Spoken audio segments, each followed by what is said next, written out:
Vocês estão conseguindo verificar aí o slide? Positivo. Tá vendo a ponteirinha aqui, né? Tá, beleza. Ótimo. Pessoal, é o seguinte, aqui o objetivo hoje da nossa aula é só fazer uma revisão mais do ponto de vista anatômico e um pouco funcional das estruturas do sistema circulatório, tá? E aí, quando a gente fala do sistema circulatório, ele é dividido aí em três porções principais.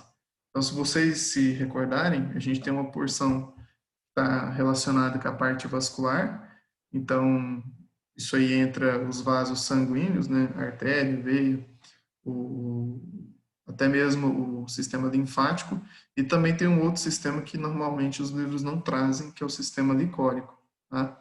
Então, a gente falando de sistema circulatório, a gente compreende que é um sistema fechado composto por vasos, né? Aí os vasos podem ser de diferentes digamos assim, origens, né, de formatos e estruturas.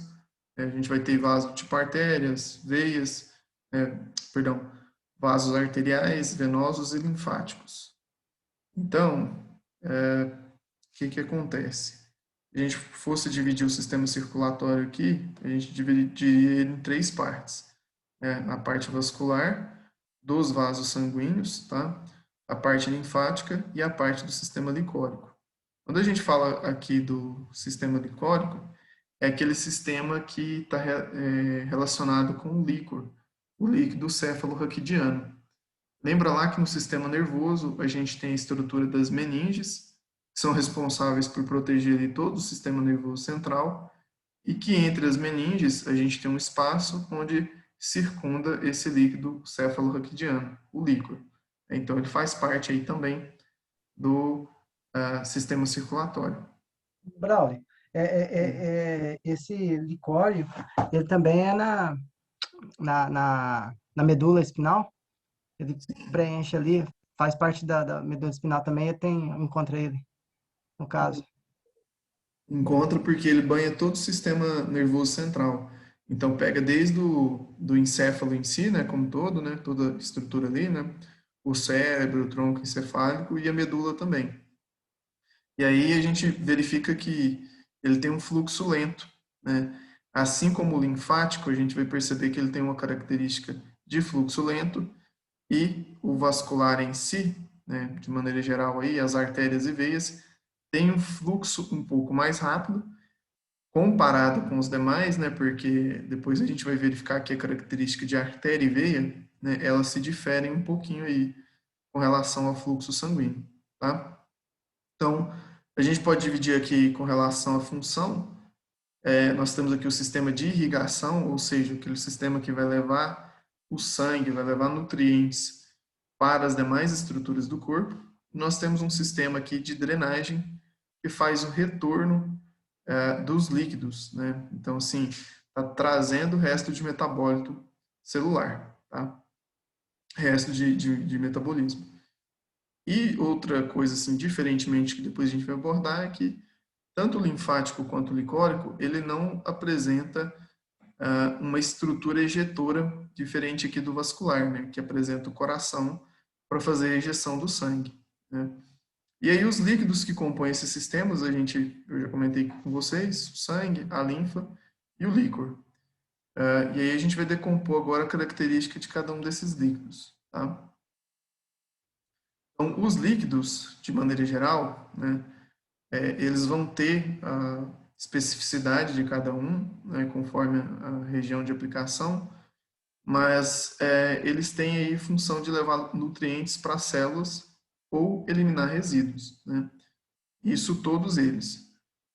O sangue, então, ele vai ser circundado pelos vasos sanguíneos, né? Então, ele transporta os materiais no interior do corpo.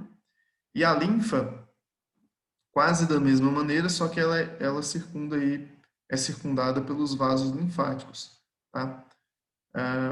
E o líquor, né, que é circundado aí pelas meninges e pelos ventrículos, né? Então, no líquor aqui a gente ainda vai ter uma função um pouco especial, porque ele também diminui o peso do encéfalo em si, por conta do empuxo que se tem, e também tem função de proteção, né, contra choque. Tá? Os vasos sanguíneos, a gente vai ter basicamente 4 tipos de vasos. Tá? Então, nós temos as artérias, arteríolas, os capilares, vênulas e veias, né? Cada qual com a sua característica e função. Nos vasos linfáticos, a gente tem capilares, vasos e ductos linfáticos. E temos aqui como outra estrutura principal o coração, a bomba contrátil e propulsora do nosso sistema circulatório. Tá?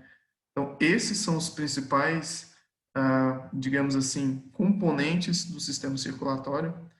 Obviamente que se a gente for decompor cada um deles, a gente vai verificar mais estruturas, mas não é aqui o nosso foco. Então, aqui a gente vai ver as principais características, mas a gente não vai focar, por exemplo, em desmiuçar todas as estruturas do coração e nem desmiuçar todos os vasos do nosso corpo.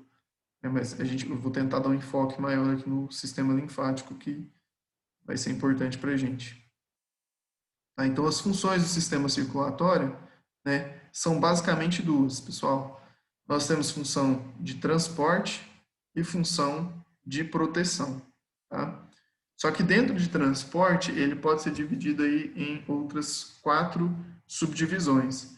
Seria dentro do transporte que é a função respiratória, nutritiva, excretora e reguladora.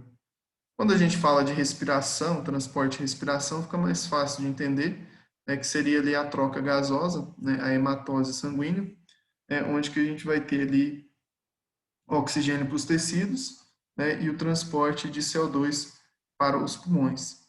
Isso tudo por meio do sangue, né? Bom, e nós temos também a parte nutritiva, transporte de produtos absorvidos na digestão através do fígado para as células do corpo. Mas não só isso, né? Porque a gente tem também a parte do sistema linfático que faz o reaproveitamento também de algumas substâncias e também teria essa função aqui nutritiva também. Né? E não menos importante, a gente tem a função excretora aqui, que tem a função de excretar aqui os resíduos metabólicos das células, né? Principalmente água, íons em excesso, às vezes tem potássio demais, às vezes tem cloreto demais, e assim por diante, ou qualquer outra substância que não vá ser aproveitada. Né?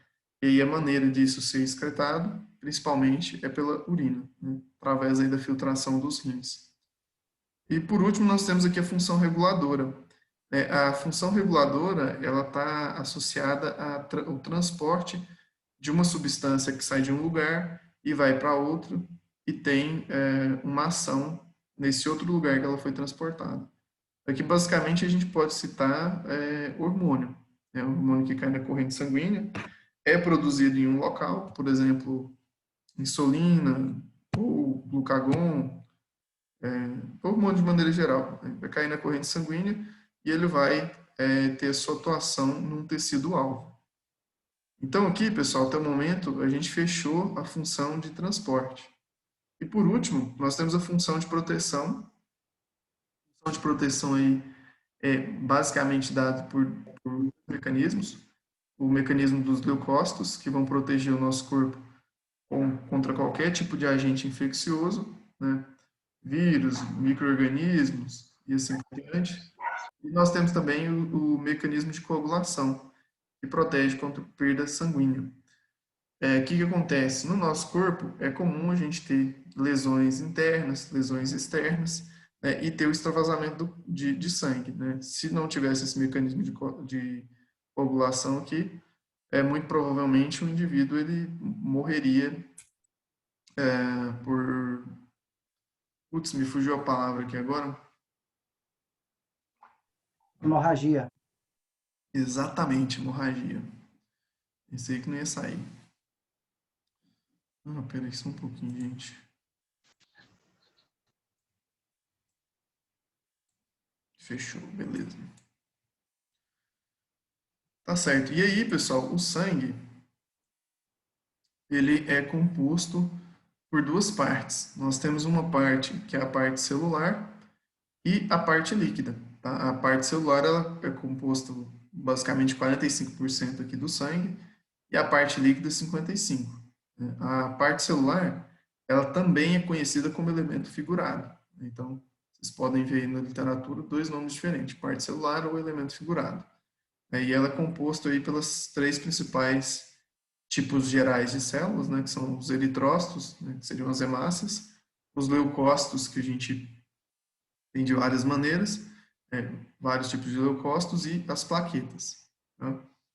No adulto, né, a quantidade de sangue, ela tem uma estimativa aí de 8% do peso corporal. Né? Então, um adulto aí com 100 quilos, em teoria, teria que 8 litros de sangue, por exemplo, né? Um adulto de 100 quilos. E a parte líquida, pessoal, é a porção que é mais representativa por água, mas também tem macronutrientes. Né? Então, a gente tem aqui proteína, carboidrato, lipídio, alguns sais inorgânicos, aminoácidos, vitaminas e hormônios. Pela composição aqui da parte líquida, isso aqui nos leva a crer que ela está relacionada muito com a função de nutrição, tá certo? Então, aqui o plasma é que é responsável aqui pela parte de nutrição, é, como é que eu vou dizer, o composto dele em si, tá? Também serve para manutenção do pH sanguíneo aqui, gira em torno de 7,35 a 7,45.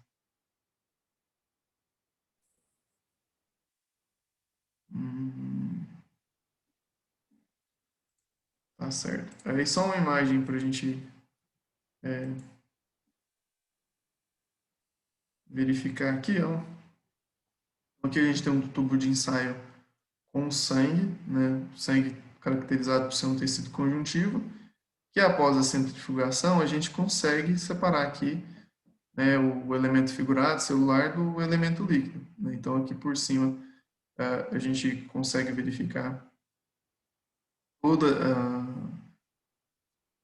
as células, principalmente aqui hemácias. No meio dele fica como se fosse uma pequena crosta aqui dos leucócitos, e para cima fica o plasma rico em plaquetas, né? As hemácias, elas têm uma densidade um pouco maior, por isso que elas ficam no fundo. Tá?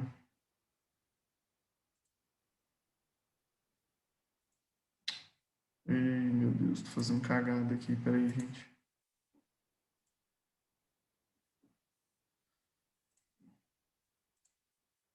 Pronto. Tá? Então aqui a gente consegue decompor o sangue após uma centrifugação. Cada uma dessas células aqui tem função específica, tá? Então os eritrócitos, hemácias, que a gente pode ver aqui nessa imagem histológica aqui, no maior número, a gente consegue verificar elas, são responsáveis aí pelo transporte de O2 e CO2. Tá? Elas são mais abundantes, são maiores, né? Formato mais circunvalado. E nós temos aqui os leucócitos representados por C. Tá?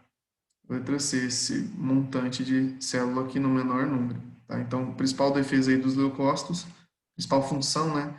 São de defesas. E a gente pode observar que os leucócitos, apesar de ser um menor número do que os eritrócitos, ele tem um tamanho muito maior, né? E as plaquetas no menor número aqui, na imagem tá tão legal de ver, representado por A, a gente pode ver algumas aqui, né, que são responsáveis aí pela coagulação sanguínea.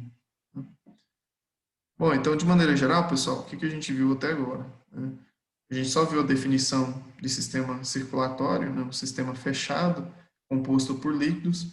A gente viu uma divisão aqui meio que funcional, né, os principais componentes do sistema circulatório e algumas características deles.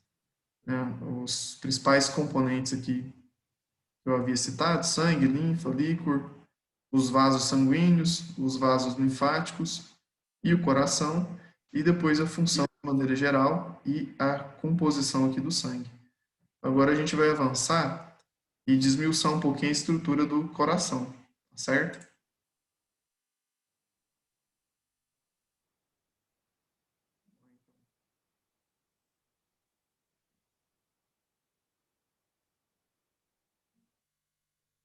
Então, o que acontece? O coração, isso aqui é estrutura que a maioria dos senhores e senhoras aparentemente parecem não ter, né?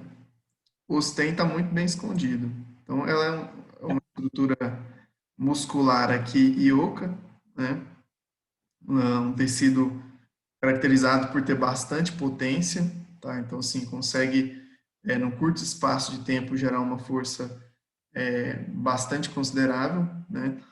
E é a principal bomba ejetora aqui do sistema circulatório, né? Então, quando eu falo a principal, é porque existe outras maneiras de auxiliar aí também o fluxo sanguíneo, mas nem se compara aqui com o batimento cardíaco, né? De maneira geral, característica, né, nos homens tem um peso médio de 310 gramas e na mulher tem um peso médio aí de 250 gramas, né? Se a gente pegar a mão e fechar, o coração normalmente ele tem uma relação muito parecida de tamanho com o punho, né, com a mão fechada, na verdade. Então, composição básica dele, vocês já sabem, são 2 átrios e 2 ventrículos, né, que se comunicam aí pelas válvulas atrioventriculares, né? Bom, com relação à anatomia aqui do coração, nós vamos verificar que o coração ele vai apresentar aqui um formato meio triangular, tá? E ele é composto aqui por faces e por margens. Então, aqui a gente vai tentar delimitar as margens, né? Então, aqui a gente está vendo uma posição anatômica numa vista anterior. Então, percebe ó, que essa é como se eu estivesse traçando aqui, ó, retas, né? Então, aqui eu tenho a margem inferior, margem esquerda, margem direita e a margem superior do coração. O coração é isso que eu delimitei para vocês. Tem um formato aí de triângulo.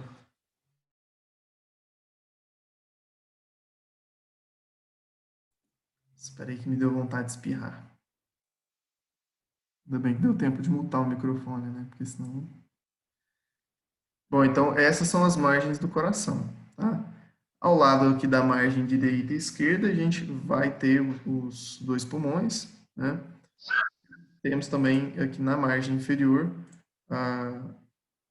circundando aqui, né? Seria o diafragma, tá? Agora, com relação às faces, né?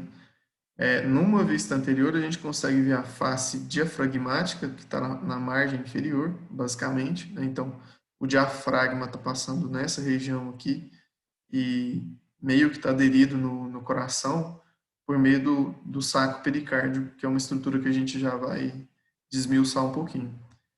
Anterior aqui, ó, nós temos a face externo-costal, porque é onde que o externo está passando, né? E as faces pulmonares, tá certo?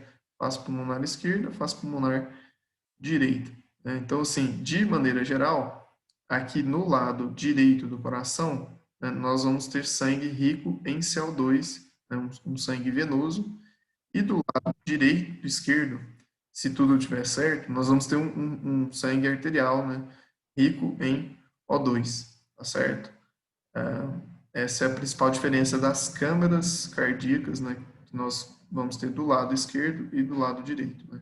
Do lado direito, sangue rico em CO2, do lado esquerdo é um sangue arterial rico em O2.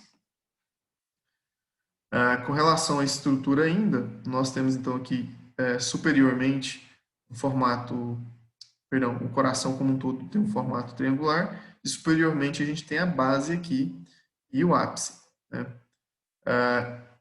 Se a gente fosse traçar aqui a região do externo, né, onde o externo está passando, a gente verifica, né, que 1/3 do coração para o lado direito e 2/3 estão para o lado esquerdo. Isso em uma anatomia normal, sem variação, tá certo? Então, ápice,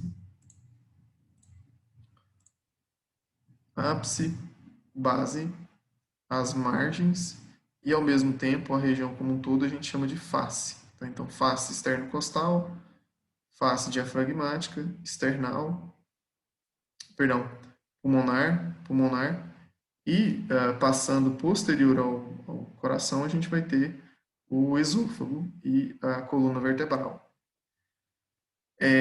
Aqui eu trouxe uma condição diferente para vocês, ó. Vocês percebam que o ápice está voltado aqui para o lado esquerdo. Ele não tá, perdão, o ápice do coração está voltado para o lado direito aqui, ó, né? É a destrocardia. Não é uma situação assim muito comum, mas pode acontecer. Aí inverte um pouco a anatomia do coração, tá?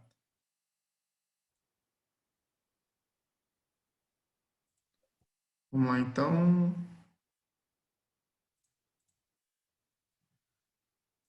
Eu coloquei aqui um artigo depois, se vocês quiserem dar uma olhada, né? Sobre um estudo de caso, aqui um relato de caso sobre a destrocardia, né? Aí muda um pouco aqui os componentes anatômicos, a maneira que se dá, né? Depois, se vocês quiserem dar uma olhadinha, é um artigo em português, ele é curtinho. Quem tiver interesse, vou deixar aí à disposição. E aí, pessoal, como é que é a localização aqui do coração, né? O coração ele vai estar localizado na caixa torácica, entre, né, inferiormente aqui, o diafragma, anteriormente ao externo, lateralmente pelos pulmões e posteriormente pelo aqui o esôfago e as vértebras, tá? A gente verifica que lateralmente ao esôfago está passando aqui a artéria aorta, né? Látero posteriormente. E superiormente aqui a gente vai ter aqui a primeira costela delimitando a abertura superior da caixa torácica. Só que acontece, o coração, ele é uma estrutura consideravelmente aí extensa.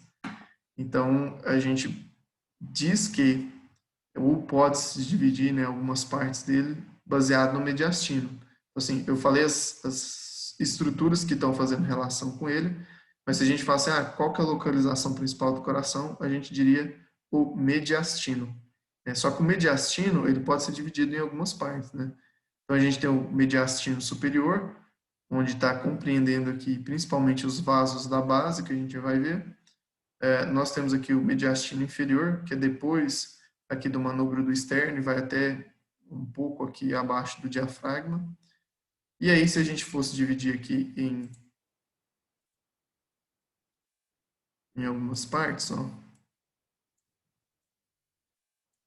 nós teríamos mediastino anterior, médio e posterior, né? Isso aqui tudo é melhor para descrever, às vezes, se tem alguma disfunção no coração em alguma parte, ou se tem alguma parte do coração que está com infarto, e aí a gente pode fazer uma localização mais precisa, em vez de falar assim, só no ápice, só na base, na parte posterior do coração. Então, quando a gente utiliza essa nomenclatura aqui, fica mais fácil para localizar essas disfunções, por exemplo, né? E aí, vocês se recordam quais que são as três paredes do coração?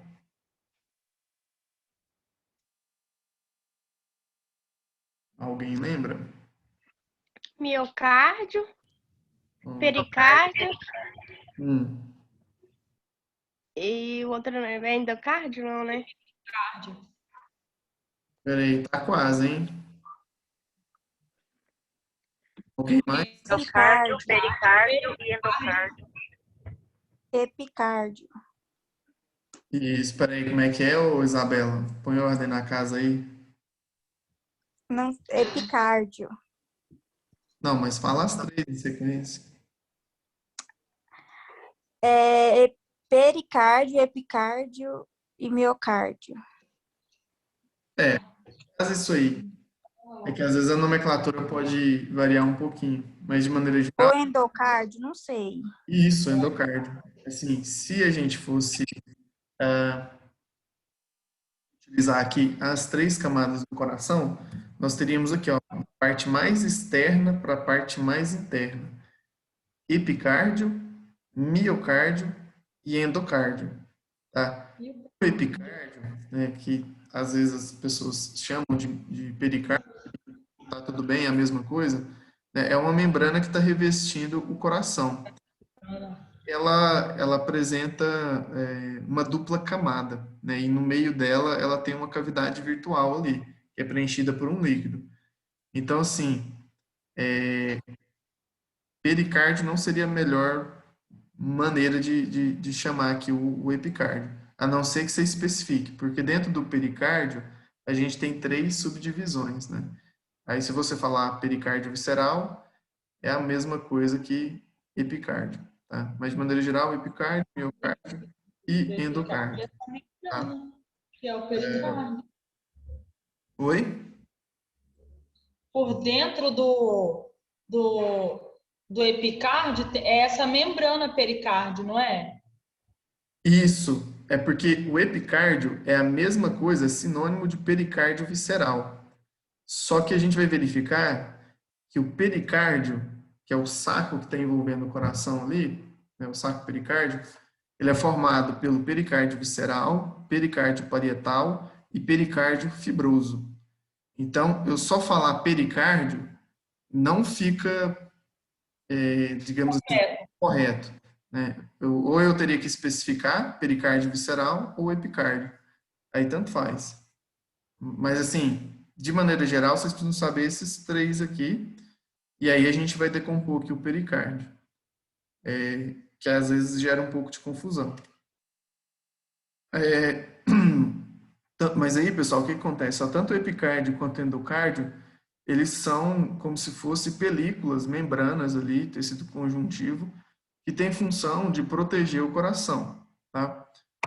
E principalmente contra atrito, seja atrito mecânico do sangue na cavidade interna, né, que às vezes acontece um turbilhonamento ali, ou seja, pela mecânica de dilatação ali e ter atrito com os pulmões, por exemplo.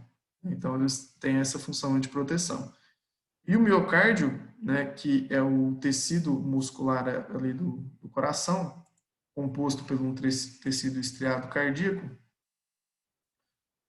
que é controlado também pelo sistema nervoso autônomo, ele vai ter função aí de fazer a ejeção do sangue, tá? Seja para as demais câmaras, seja para o pulmão, ou seja para o corpo como um todo. Bom, então aqui a gente, só para verificar aqui as câmaras, parte das câmaras, e também verificar aqui as paredes do coração. Depois eu vou pôr outra imagem para ficar mais fácil. Então, aqui nós temos uma vista superior e um corte transversal, tá? Aí, vocês se recordam que o lado que a câmara cardíaca apresenta uma maior espessura é o lado esquerdo, né? Então, aqui a gente tem ventrículo esquerdo. E do lado de cá a gente tem o ventrículo direito. Então, veja bem, ó. Percebe que o número 3 aqui, ó, ele é uma membrana esbranquiçada, que está envolvendo todo o coração, né? Aqui a gente vai ter o epicárdio, tá? Por dentro a gente tem outra membraninha, né? Vou até dar um zoom aqui na imagem. Então, ó, aqui por dentro a gente percebe uma membrana, né, bem mais fina, né, que é o endocárdio. E o pericárdio é essa membrana aqui de fora, ó. A gente percebe que tem como se fosse uma lâmina aqui. E entre os dois a gente tem o miocárdio. Percebe que o miocárdio do ventrículo esquerdo, que é o que vai ser responsável pela injeção do sangue para o resto do corpo, ele é bem desenvolvido mesmo. Aí, o que é o problema, às vezes, de alguns atletas, que o miocárdio, ele não hipertrofia só para a parte externa, ele hipertrofia para a parte interna também. E aí diminui o tamanho da câmara cardíaca. Então, não vai adiantar eu ter um coração muito forte se a câmara cardíaca aqui é muito pequena e não ejeta sangue suficiente para o corpo, né? Mesmo que ele seja forte. Aí faz atrapalhar. Isso é um efeito, por exemplo, de talvez pessoas que tomam esteroide anabolizante, pode acontecer isso aqui, ó, né? A hipertrofia da parede aqui do ventrículo esquerdo. Aí reduz aqui o diâmetro da cavidade. Deixa eu ver se está faltando mais alguma coisa. Não, acho que é isso que eu queria comentar nessa imagem aqui. Tá? Perfeito. Agora nós vamos ver a estrutura que reveste o coração. Agora aqui eu vou precisar que vocês tenham uma concentração um pouquinho maior para a gente poder entender isso aqui, que é o pericárdio. Então, o pericárdio é um saco que está envolvendo aqui o coração, tá? Então eu vou passar para outra imagem aqui só para vocês terem uma ideia. O pericárdio é essa estrutura aqui, ó. Ele envolve o coração. Então se a gente pegar esse corte aqui, ó, do pericárdio, vocês vão ver o seguinte, ó, essa imagem aqui. Então vamos entender a imagem de dentro para fora para não ter problema. Então aqui de dentro para fora, ó, vocês percebem que tem uma lâmina esbranquiçada aqui, envolvendo o miocárdio, tá? Essa membrana então é o endocárdio. Aí nós temos a estrutura do miocárdio. E agora aqui, ó, eu vou dar um zoom maior. O que que acontece, ó? O pericárdio são esses 3 folhetos aqui que a gente vai verificar. Deixa eu ver se consigo desenhar. Ó. Esse aqui. Esse de verde aqui. E esse de azul. Vou até desenhar ele mais profundo um pouco aqui. Para facilitar. Esse é o pericárdio. Tá? Aí o que que acontece? Esse pericárdio, a parte mais externa dele, a parte mais externa, nós chamamos de pericárdio fibroso. Né? E essa parte aqui que vai estar aderida com... Essa parte ela vai estar aderida com... Ah, não mostra aqui. Não tem nem imagem. Ela vai estar aderida com... E agora ficou bom, hein? Ela vai estar aderida com... Gente, não vê o nome do músculo, pelo amor de Deus. Com o diafragma, tá? Com o diafragma, com os pulmões ali do lado, né? Com as pleuras em si, mas principalmente com o diafragma. Né? Então, essa parte aqui é pericárdio fibroso. E aí, o que que acontece? Na parte interna desse pericárdio fibroso, a gente tem uma outra lâmina, tá? Que é a lâmina parietal. E aderido direto com o coração, nós temos uma lâmina visceral ou pericárdio visceral. Esse pericárdio visceral é o epicárdio que a gente estava comentando. Então, se você falar pericárdio visceral ou lâmina visceral ou epicárdio, né, é a mesma coisa, tá certo? Entre o epicárdio ou a lâmina visceral do pericárdio e a lâmina parietal, tem uma cavidade aqui, ó. Então, vocês podem verificar que existe aqui, ó, uma cavidade aqui entre as duas lâminas, né? Que é a cavidade pericárdica, que tem um líquido pericárdico, que vai ter função aqui de evitar atrito aqui, ó, na hora que o coração estiver insuflando e desinsuflando, né? Na hora que ele estiver no período de diástole, dilatando, na hora que ele estiver no período de sístole, contraindo ali, né? E isso ocorre simultaneamente, né? Em cada câmara. Então, ele tem essa função aí de evitar o atrito.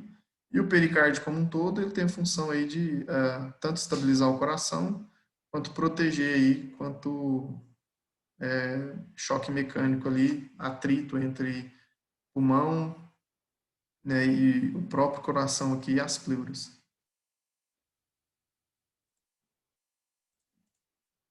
Deu para pegar aqui ou ficou muito viajado? De boa. Eu vou acreditar. O professor, quando me explicou isso aqui, ó, foi aprender quando eu estava lá no meio do curso. Pô, eu fui até, como é que é o nome do negócio lá? 360 lá que você fez? Foi da hora. É 360, mãe? É, né? O Uma quê? prova lá. Uma prova lá que você fez lá, quando você estava explicando sobre essa questão aí, na parte de anatomia. Vixe, cara, não vou lembrar, não. É, você fez é porque teve um índice muito grande de nota baixa na prova. Aí você deu um bônus lá para a galera ajudar os que tinham saído bem, para ajudar os outros lá e tal. Lembrei agora. Lembrei. Top. Bom, gente, ó. A gente tem uma imagem completa aqui, ó, do mediastino, né? No mediastino a gente tem aqui o coração com o saco pericárdico. Então isso aqui no cadáver, ó, ele é uma estrutura bem fibrosa, é uma estrutura forte, não é tão fraquinho assim, é bem resistente. E ele vai desde aqui do diafragma até aqui nos vasos da base, tá? Aqui a gente tem a dissecação do saco pericárdio e a gente consegue ver o coração como um todo, tá certo? Bem, só para fazer uma cirurgia aqui no coração, tanta coisa que tem que abrir. É pele, é fáscia, é o externo, quase parte de músculo também. Depois chega aqui no saco pericárdio, aí vai fazer o que tem que fazer. Bom, e agora aqui comentando sobre os compartimentos, a gente já comentou, são 4 câmaras, a gente tem as câmaras superiores e as câmaras inferiores. As superiores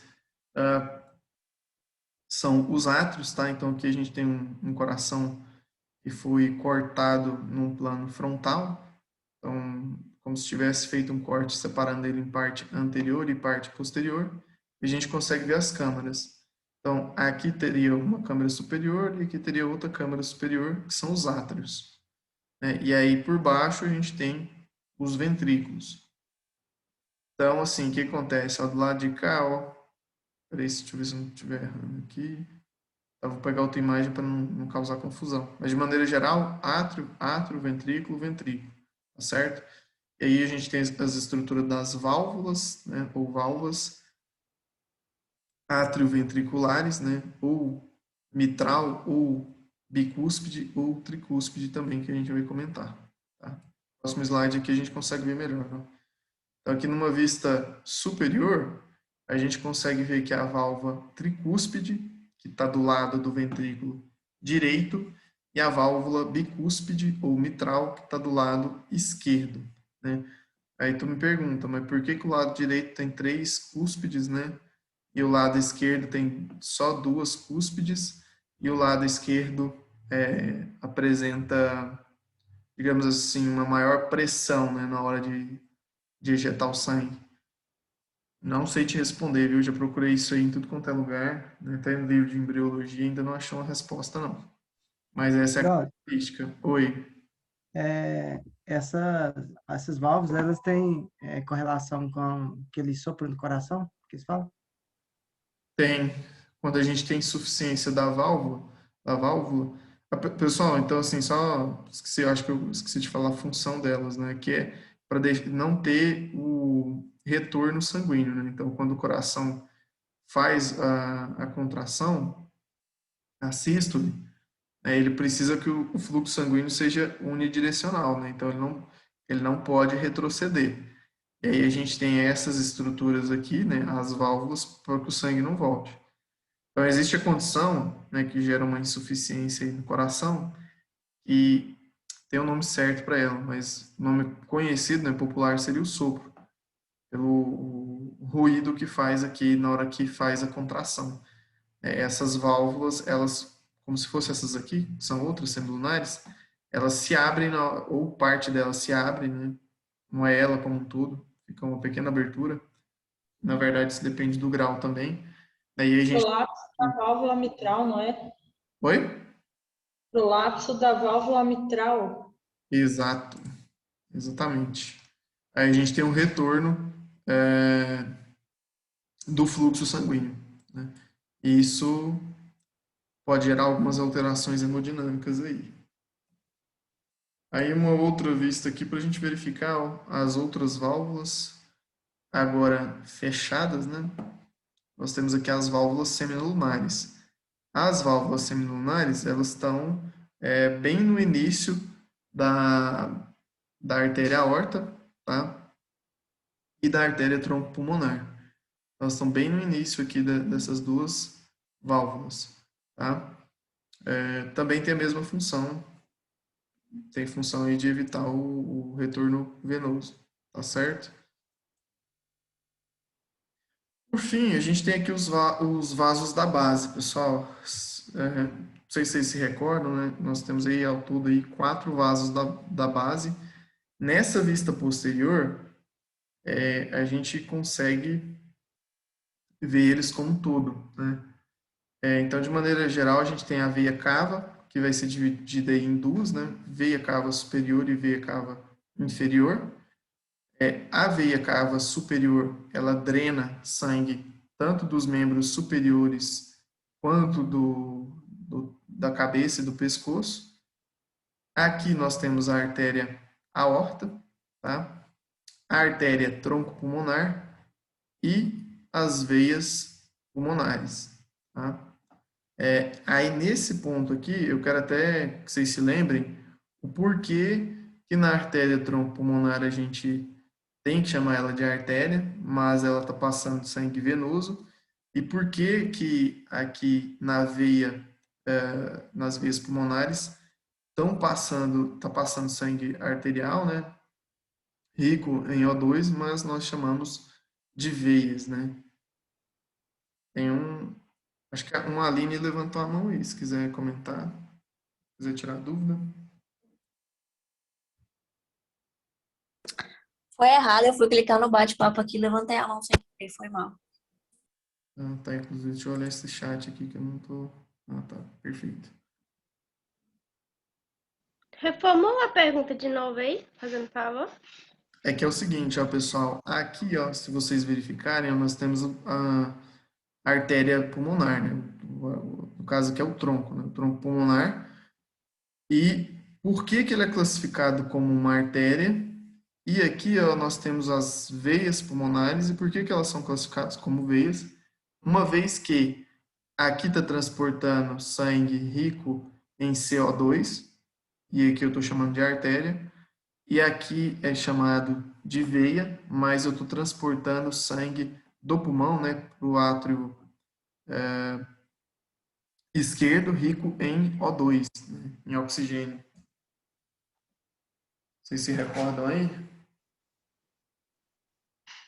É por causa da pequena circulação, não é? Ah, mas aí vocês têm que reformular Do lado direito essa resposta. do coração.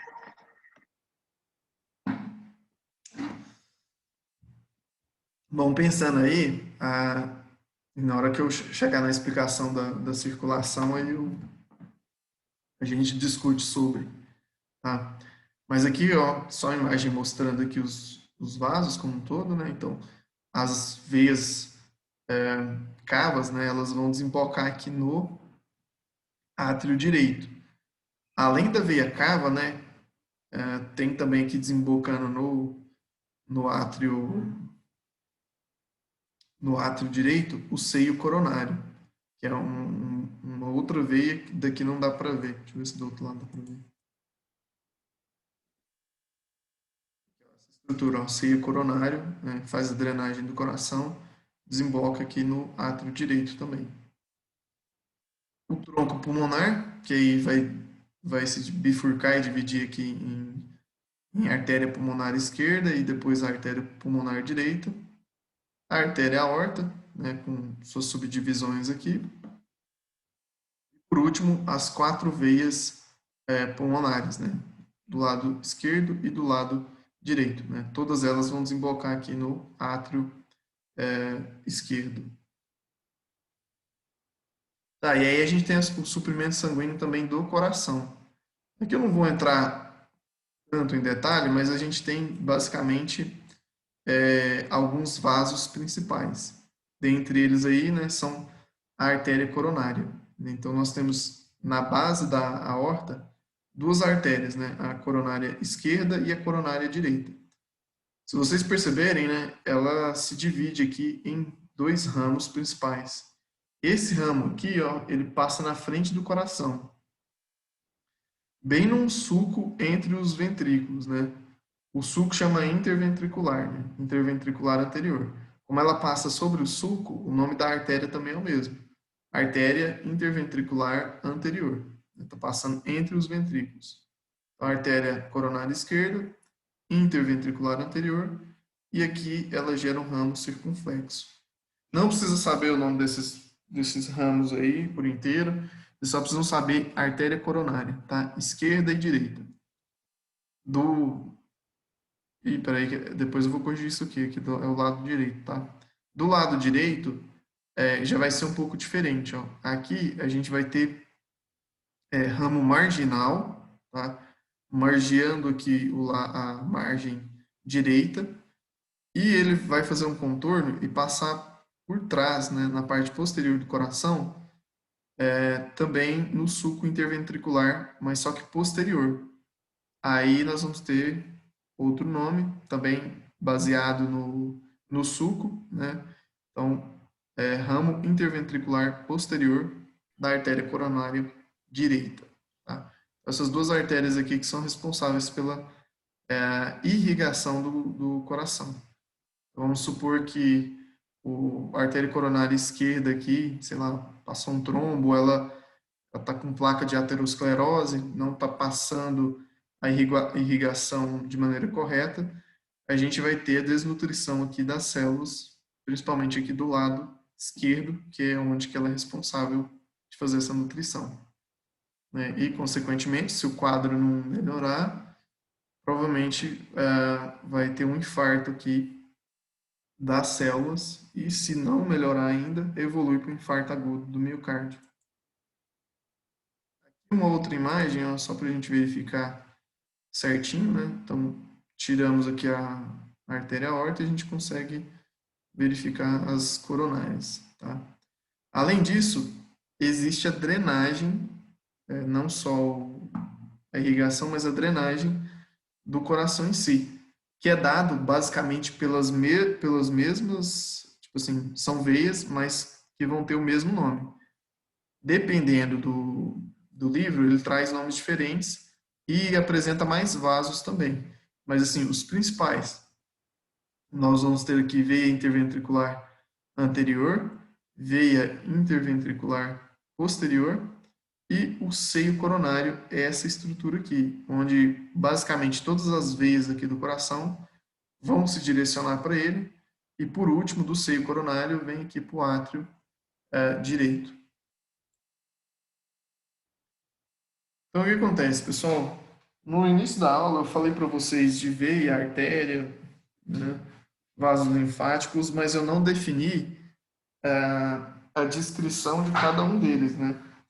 Então, o que é considerado uma artéria? A artéria é um vaso sanguíneo que leva sangue do coração para as demais estruturas do nosso corpo. E veia já é o contrário. Ela leva sangue das estruturas corporais para o coração. Então, só para a gente poder responder a pergunta ali, ó, o que acontece? Ó? Nós temos veia cava.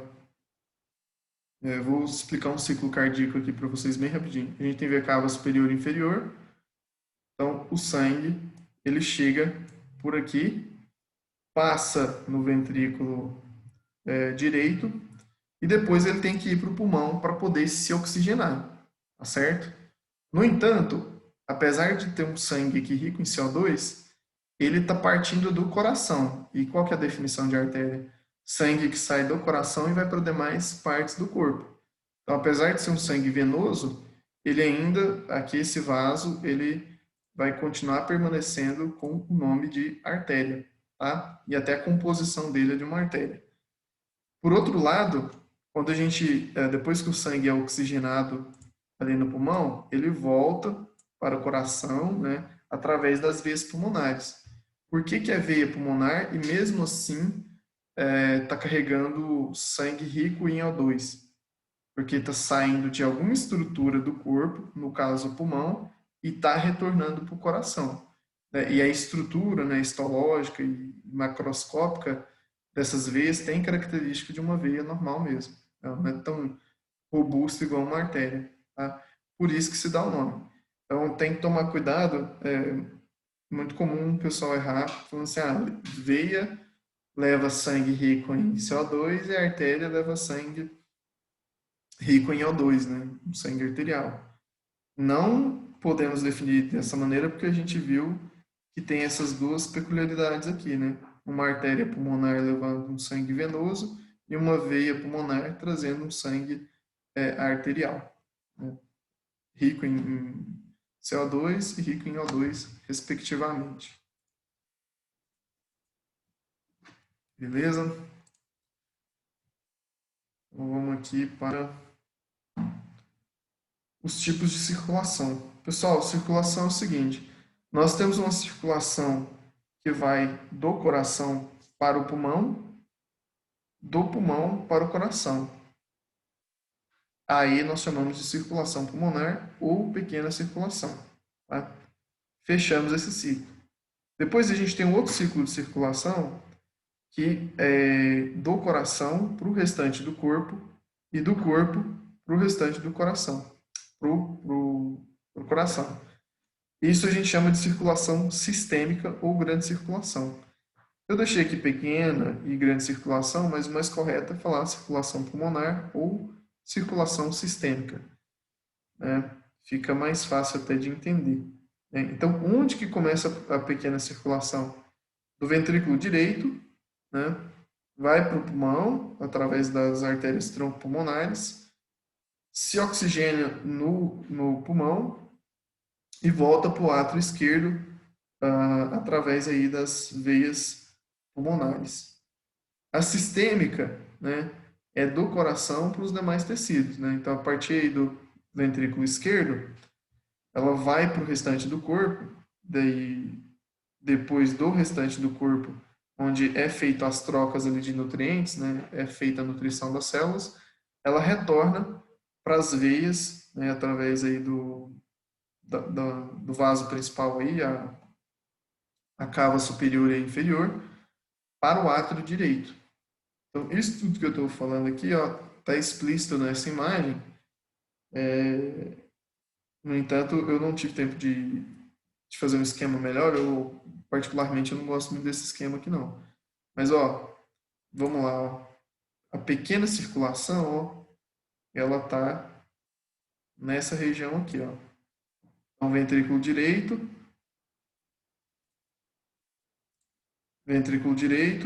vai para os pulmões, dos pulmões vai para o átrio esquerdo. Fechamos a pequena circulação, que é onde vai ter a oxigenação aqui do sangue. Beleza, e a grande circulação é a demais, que sai do ventrículo esquerdo e vai para o restante do corpo através da artéria aorta, né, das suas subdivisões, e depois retorna para o átrio direito através da veia cava inferior e da veia cava superior. Fechou, pequena e grande circulação. Melhor dizendo, né, circulação sistêmica e circulação pulmonar. Tá certo? Vamos lá então para o próximo, que aí agora a gente vai, para finalizar essa parte cardiovascular, a gente vai comentar um pouco aqui dos vasos sanguíneos. Não quer passar slide de jeito nenhum. Pronto, deu certo. Então, assim, os vasos sanguíneos, eles vão ser divididos aí, basicamente, em 3 tipos, né? E cada tipo ainda tem algumas subdivisões. Então, nós temos vasos do tipo veia, vasos do tipo artéria e vasos do tipo capilar, né? E aí, os capilares, eles podem ser arteriais ou venosos. A questão é o seguinte: o sistema aqui, ele é fechado. Então, uma coisa continua em outra. Então, vamos supor que a gente está começando aqui pelas artérias. Então, a artéria está levando sangue do coração para o restante do corpo. Para chegar nos tecidos, eu preciso de um vaso menor, não tão grande, igual a artéria. E cada vez mais, quanto mais distante a artéria vai se distanciando do coração, ela vai diminuindo seu calibre e se transforma nesse capilar aqui.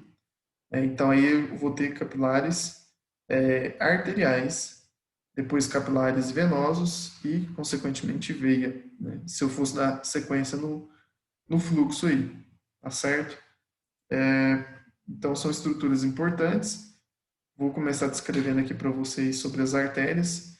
Então, as artérias, diferentemente das veias, ela tem uma estrutura mais robusta. Ela é muito forte, ela aguenta alta pressão. Acho que vocês já tiveram a oportunidade de fuçar em algum cadáver E a diferença, por exemplo, numa artéria aorta para uma veia cava é muito nítida, né? A artéria aorta quase que parece um cano de tanta pressão que ela pode suportar, né? Mas ao mesmo tempo ela tem paredes elásticas, né? Elásticas, e uma estrutura que as grandes artérias e veias têm são os vasos vasórums, né? Que são, nem sei por que eu pus vasa nervorum aqui, mas o vaso vasorum, ele é um vaso que irriga um vaso maior, né? Então são pequenos vasos que fazem irrigação do vaso maior. E nós temos aqui o vaso nervorum, que é o vaso que vasculariza um nervo. Mas não esquece esse vaso nervorum aqui por enquanto, tá? Qual que vai ser uma característica aqui da artéria? Por ela aguentar alta pressão, né, na verdade, ela aguenta alta pressão tanto pela estrutura dela, mas é porque o fluxo sanguíneo é mais rápido, tá? Então, imaginando aqui a artéria aorta, quando o coração faz a ejeção, o sangue que está saindo ali tem que chegar em todo o corpo, né, e vai ser conduzido pelas artérias. Então, a pressão ali tem que ser muito forte, porque se for fraca demais, não vai chegar em todos os tecidos. Então, ela precisa ter essa característica aí de resistência, tá? E, saindo do coração, a gente tem as seguintes características, ó. Artérias, e elas vão reduzindo o calibre, né? Arteríolas e capilares arteriais, tá? Então, artérias são os capilares, os vasos do tipo mais calibrosos, as arteríolas têm um diâmetro um pouco menor e os capilares sanguíneos, né, perdão, os capilares arteriais têm um diâmetro ainda menor, né, muito menor mesmo, e a gente vai ver aqui os tipos de capilares que a gente tem. Qual que é a composição, então, da parede de uma artéria? Né? De uma veia muito parecida. Aqui a gente tem uma imagem histológica e um esquema histológico também. Tá? Então, aqui nós vamos ter 3 camadas principais. Nós temos a túnica íntima, a túnica média e a túnica externa, né? Então, o que acontece? A túnica externa, ela é uma camada relativamente grossa, tem um diâmetro interessante, mas a túnica média, ela costuma ser ou do mesmo tamanho ou um pouco maior. Então, a composição aqui da túnica externa é basicamente tecido conjuntivo e, se vocês observarem aqui na imagem, a gente tem os vasos vasorum e nós temos também estrutura nervosa aqui na região, algumas células de fibroblasto que compõem aqui a túnica externa, e ela tem função aqui, essa túnica, de conferir proteção, né? Tecido conjuntivo.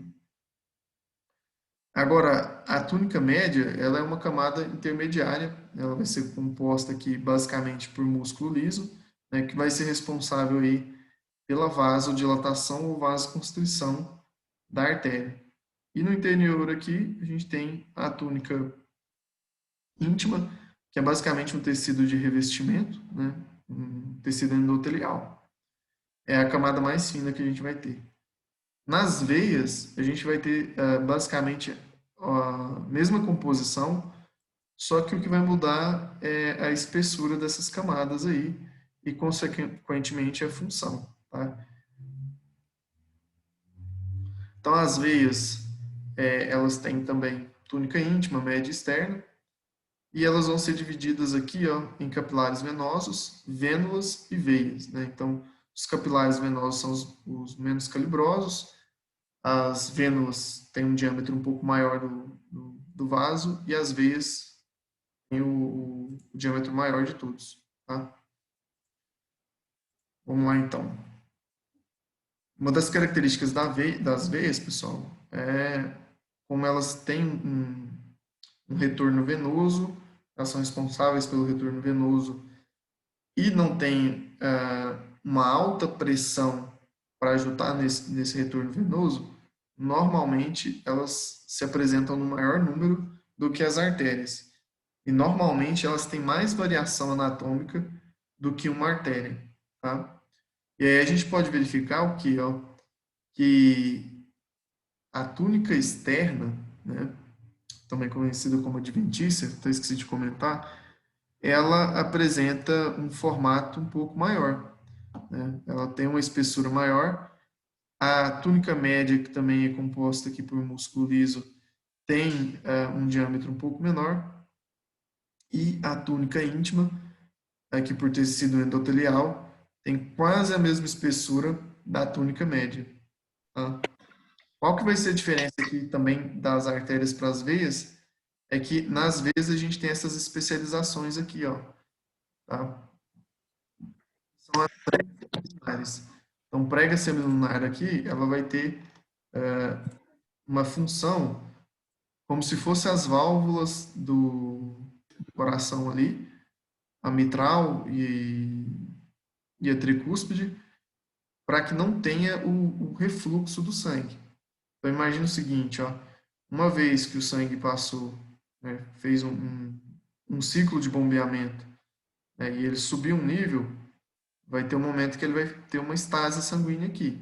Só que essa estase ela não pode ter um contrafluxo, né, ter um retorno aqui. Se essas válvulas estiverem danificadas, seja por algum motivo, seja por alguma doença, alguma patologia, ou por distúrbio genético mesmo, aí a gente tem estase sanguínea e tem esse formato aqui, ó, mais calibroso das veias, né? Também conhecido como varizes. O ruim disso aqui é que causa dor e não é estético também, tá?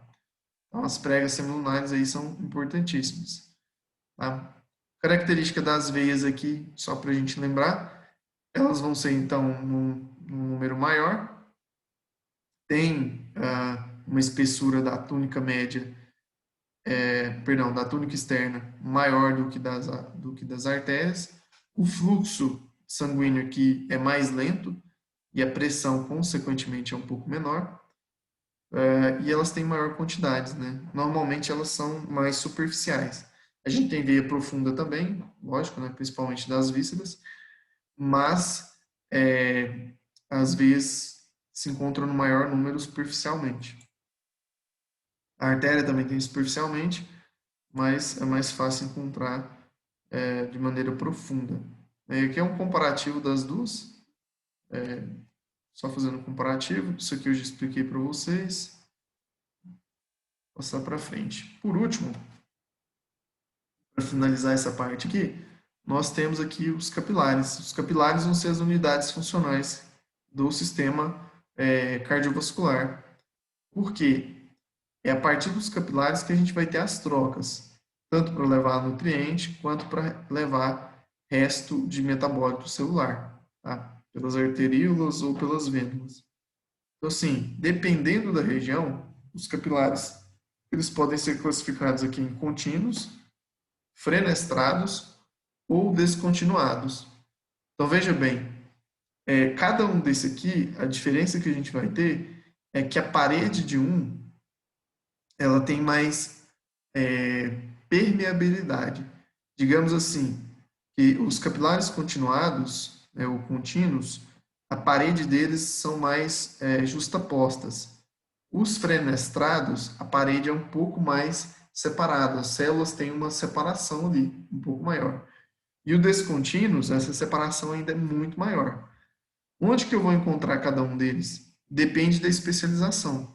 Por exemplo, um capilar aqui médio que apresenta uma parede que não é tão íntima assim, não está tão ligada uma na outra, seria que os fenestrados localizados no intestino, nos rins, nas glândulas endócrinas, lugar que precisa fazer mais filtração, né, ou secretar alguma coisa um pouco diferente, metabolizar alguma coisa, por exemplo, nós vamos ter aqui fígado, baço, tá?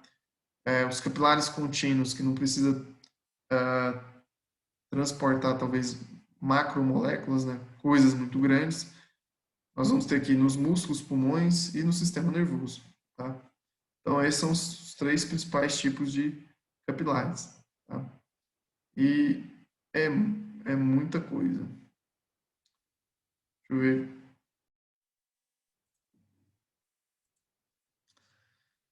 Vamos então para frente aqui. Então, na verdade, eu vou tecer comentários aqui. Essa aula é um pouquinho mais específica, pessoal. Então, assim, se a gente fosse dividir a estrutura do sistema linfático, seria mais ou menos assim, ó. A gente tem a parte vascular, que são os vasos em si. Nós temos estruturas especializadas, né? É o tecido conjuntivo, que seria a linfa, né? O líquido em si que será transportado. Os linfonodos, que são estruturas especializadas, encapsuladas aí, que são compostas principalmente por linfócitos e macrófagos, que vão ter função aqui de literalmente filtrar essa linfa, tirar qualquer tipo de agente infeccioso, coisa estranha ou uma molécula muito grande que precisa ser degradada. E por último, nós temos órgãos linfáticos especializados.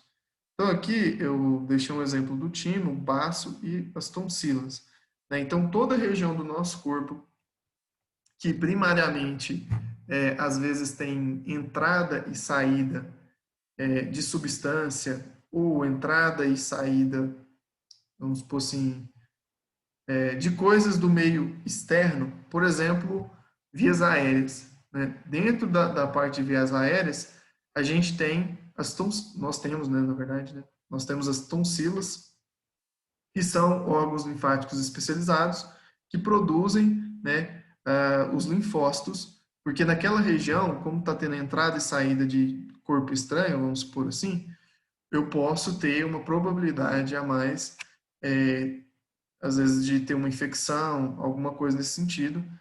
E aí eu vou precisar da tonsila para produzir, né, ou sintetizar, melhor dizendo, linfócitos a mais para combater uma possível infecção.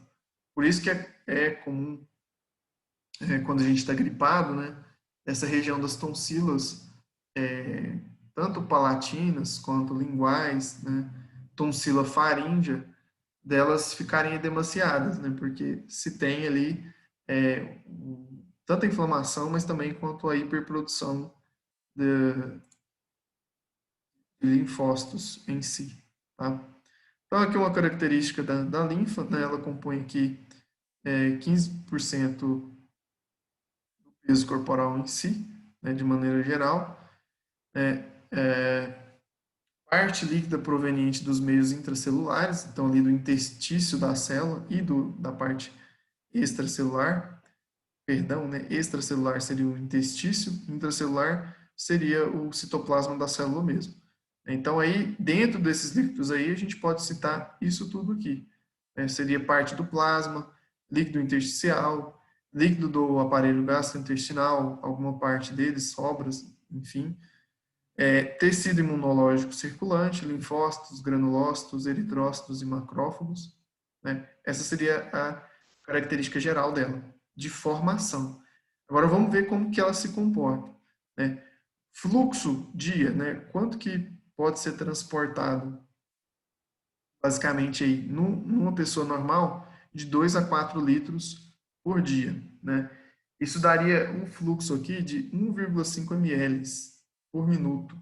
Então, assim, é extremamente lento. Dependendo da patologia que a pessoa possa vir apresentar, você tem uma hiperprodução. Aí pode ser 30 litros, chega até 30 litros dias, tá? Então, a linfa ela é absorvida pelos capilares e é transportada por um vaso específico que a gente chama de pré-coletor. Então, vou explicar aqui melhor para vocês. O que acontece? Ó, nesse esquema aqui, a gente tem o capilar arterial, que normalmente ele é fenestrado. Então, você perceber que a gente tem vários orifícios aqui, que são as fenestras desse capilar. A mesma coisa no capilar venoso, né? Então, o que ocorre?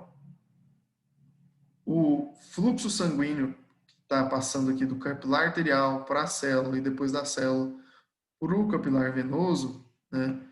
Ou contínuo aqui do capilar arterial para o capilar venoso, vai acontecer de ter um extravasamento de líquido aqui do plasma sanguíneo ou das células para o interstício. E do interstício, o líquido passa para o capilar linfático, né, e para uma outra estrutura que a gente chama de coletor linfático, pré-coletor linfático, e depois vai para um coletor linfático. Aqui, pessoal, a diferença vai ser só o tipo de vaso. Isso aqui é uma coisa mais específica um pouco, tá? Então, vou pôr numa outra imagem aqui para, às vezes, ficar um pouco mais claro. Então, a gente tem o fluxo sanguíneo aqui, nós temos, às vezes, o extravasamento do fluxo sanguíneo para fazer a nutrição da célula, e depois isso aqui pode retornar tanto para as veias, quanto pode retornar aqui para o capilar linfático. E também das veias para o capilar linfático também. Só que antes de chegar aqui nesse capilar linfático, aliás, está no capilar linfático, do capilar linfático ele vai para esse pré-coletor aqui, tá certo? Isso aqui é muito específico, tá? Mas queria comentar aqui para vocês. Então, aqui é outra característica, não suportam grandes pressões, já comentei com vocês, características de regeneração rápida, podem se multiplicar caso esteja obstruído, então assim, você tem neoangiogênese aqui, tá? E localizados sempre próximos de capilares sanguíneos. Eu queria comentar aqui para vocês, aqui, por exemplo, é uma imagem de um capilar linfático. Vocês podem observar que ele é bastante fenestrado. Ó. Ele tem bastante abertura aqui, principalmente para facilitar aí a captura desse líquido. Né? O líquido adentrou o capilar, ele vai se tornar linfa, tá certo? O que é outra estrutura que eu queria comentar? Aqui no capilar linfático, não dá para perceber, ou às vezes até vai dar para perceber, mas ele tem uma especialização aqui, ó, que seria bem parecido com as válvulas semilunares das veias.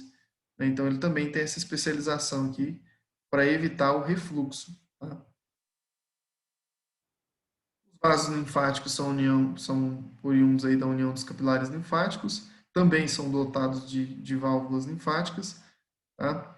E a maioria deles, né, são superficiais. Então, assim, existem vasos linfáticos, né, de maior calibre que são profundos, mas 80% deles são superficiais. Tá? O que facilita o nosso serviço, né? Porque se fosse profundo, já ia dificultar a gente poder fazer algumas manobras manuais. Teria que ser mais manobras de posição. Aí aqui só para mostrar aqui os capilares pré-coletores. Então, aqui a gente teria os capilares linfáticos, os pré-coletores, coletores e os vasos linfáticos propriamente ditos. Aqui, isso aqui seria, os linfângios são unidades funcionais dentro do vaso linfático. Assim, entre uma válvula semilunar e outra, a unidade funcional se chamaria linfângio. Né? Teria um músculo liso aqui ao redor dele. Né? Então, isso aqui seria a unidade funcional do capilar não, mas do vaso linfático como um todo.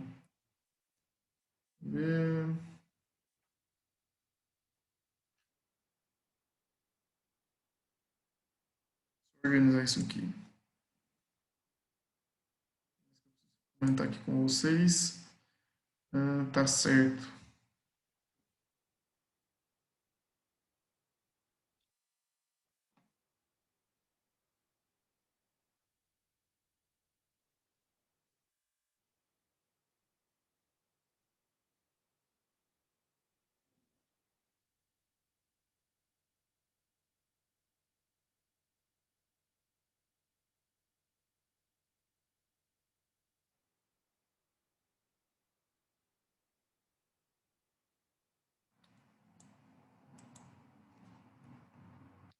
Perfeito.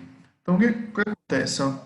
Esses vasos linfáticos, eles precisam desembocar dentro do sistema venoso, tá certo? E aí, o que acontece? Eu falei que era na jugular, mas, na verdade, é na subclávia. Então, existe divisões aqui específicas do sistema linfático que eu vou mostrar para vocês, mas, basicamente, onde ele vai desembocar são em duas regiões. Tá? Então, eu tenho aqui na subclávia esquerda e na subclávia direita. Eu acho que existe mais outro ponto aqui para ele desembocar, se eu não estiver enganado. Com quase certeza. Enfim, então toda a drenagem, né, ela vai ser feita aqui para essa veia subclávia direita e esquerda. E aí, o que acontece? O sistema linfático ele vai ser dividido basicamente da seguinte maneira. Ó. Ducto linfático direito e ducto torácico. Então, se vocês observarem aqui na imagem, a gente tem um ducto linfático direito que drena membro superior direito, parte superior, né, e média do tronco do lado direito, pescoço e cabeça do lado direito. Tá? Então, essa região aqui drena para essa parte. Depois a gente tem um ducto torácico principal que drena tanto o membro inferior direito, o restante do tronco, o restante da cabeça e pescoço e o membro superior esquerdo. Então, essas informações aqui são importantes porque, dependendo da maneira como a gente vai se organizar, a gente recondiciona a manobra ou mais para o lado direito ou mais para o lado esquerdo. Né? Então, o restante do corpo, né, é tudo drenado aqui, basicamente, por esse ducto torácico. Esse ducto torácico é toda essa região aqui, ó,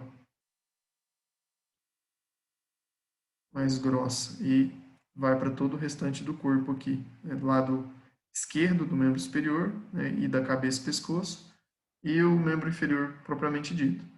E aí o ducto linfático direito, né, que seria toda essa região aqui e as demais, né, ele drena o lado direito do membro superior e do tronco, cabeça e pescoço.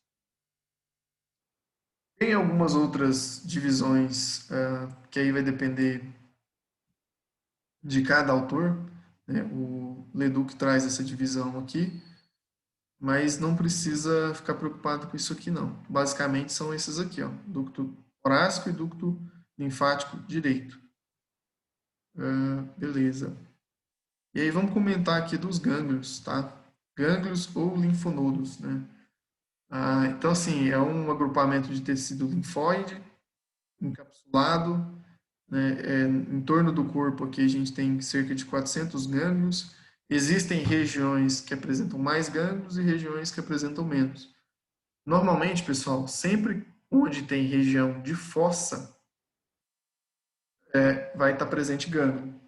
Então, por exemplo, aqui no pescoço a gente tem vários trígonos, várias fossas, e nessas fossas estão cheios de linfonodos.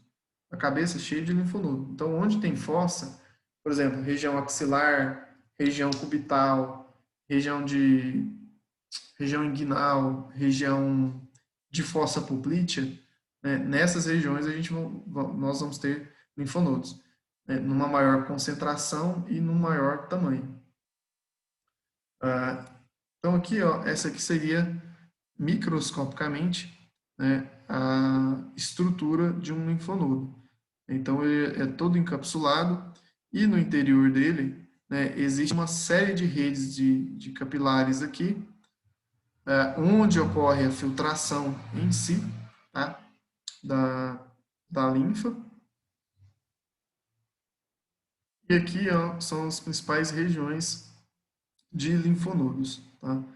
O pessoal da odonto estuda isso aqui, ó, muito profundamente, que eles que fazem cirurgias, isso aqui é importantíssimo. Mas de maneira geral, ó, esses aqui são os linfonodos principais para a nossa atuação. Então você tem linfonodo poplíteo, linfonodo inguinal, o pélvico. E aí, o que é interessante para facilitar a nossa vida? É saber aonde que o linfonodo está e para onde que eu vou redirecionar essa linfa. Então, por exemplo, eu tenho 1/3, se eu dividir aqui a parte anterior da perna numa metade, eu sei que fica mais fácil eu conduzir a linfa para a região inguinal, né, da parte interna, e quando vai chegando aqui na região lateral, é mais fácil recondicionar ela para a região de crista ilíaca, por exemplo, ou até mesmo para a região glútea. Então, assim, sabendo onde estão os linfonodos, eu vou saber mais ou menos como que eu vou direcionar a fazer a minha manobra, tá certo? Além disso, a gente tem linfonodos lombares, tem um linfonodo maior aqui, que é a cisterna do quilo. Então, aqui, ó, fica mais ou menos na região lombar, né? A nível ali de cicatriz umbilical. Então, imagine o seguinte, vocês já aprenderam manobras de drenagem linfática. Então, por exemplo, se eu fosse começar a fazer uma drenagem linfática, e aí tem vários protocolos, né, eu iria começar aqui, ó, pela cisterna do quilo. Eu iria estimular essa cisterna do quilo aqui. Deixa eu ver se eu não estou falando demais. Eu iria estimular essa cisterna do quilo, né, liberar esse linfonodo aqui, principal. Depois eu ia fazer o bombeamento dos outros linfonodos, né, se fosse de membro inferior, inguinal, poplíteo, né, linfonodo da região ali subtalar. E depois eu ia fazendo as manobras de drenagem, né, principalmente de proximal para distal, né? Então começaria proximalmente, depois eu iria afastando. Maneiras de se fazer. Então esses são os principais linfonodos, tá? Então aqui região de abdômen, que drena para o abdômen, nós temos axilares, ilíacos, suprapúbicos, de membros superiores axilares e linfonodos cubitais, para a região de tronco, costas, supraclaviculares, axilares e ilíacos, e na região glútea, os linfonodos inguinais. Por último, aqui, fechando o membro inferior, linfonodos inguinais, linfonodos poplíteos e linfonodos maleolares. Todos esses linfonodos aqui que eu estou citando, eu acredito que vocês já verificaram em anatomia e disciplina de massoterapia também, por exemplo, né? Ou alguma terapia manual. Então, isso aqui é só para a gente poder relembrar. Linfonodo de face e pescoço, muito linfonodo, submandibulares, submentual, pré e retroauriculares. Então, tem, aqui na região de face, cabeça e pescoço, tem muita coisa para a gente estimular. Tá? Aqui alguns linfonodos tirados aqui por via axilar. Essa imagem que eu vou mostrar aqui para vocês, a tonsila palatina, só um dos órgãos que compõem aí o sistema linfático.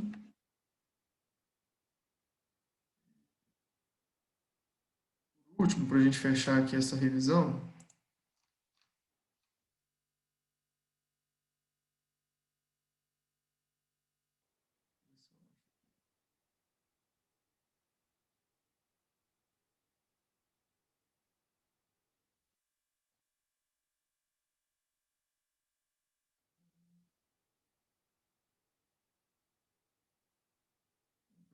é isso mesmo.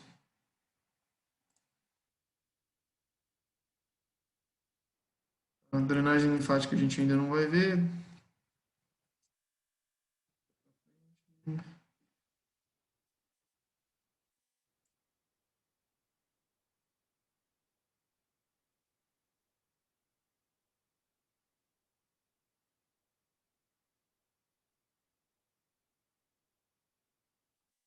Para vocês verificarem aqui como que fica o direcionamento, né, das manobras que a gente precisa fazer, para onde que tem que ir e o porquê, né? Então, só para a gente poder refletir aqui, ó.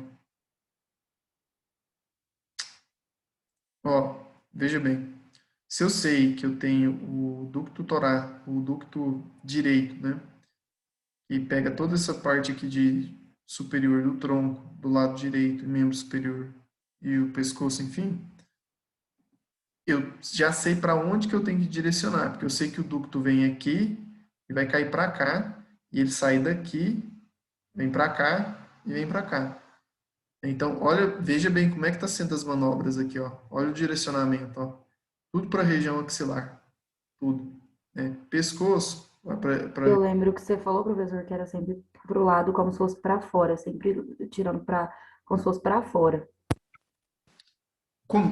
Repete de novo, só para eu poder entender, eu acho que eu não consegui pegar. Assim, quando é na região de cima, é como se fosse colocando pro lado de fora mesmo do corpo. Quando é na região axilar, é a região do peitoral mesmo.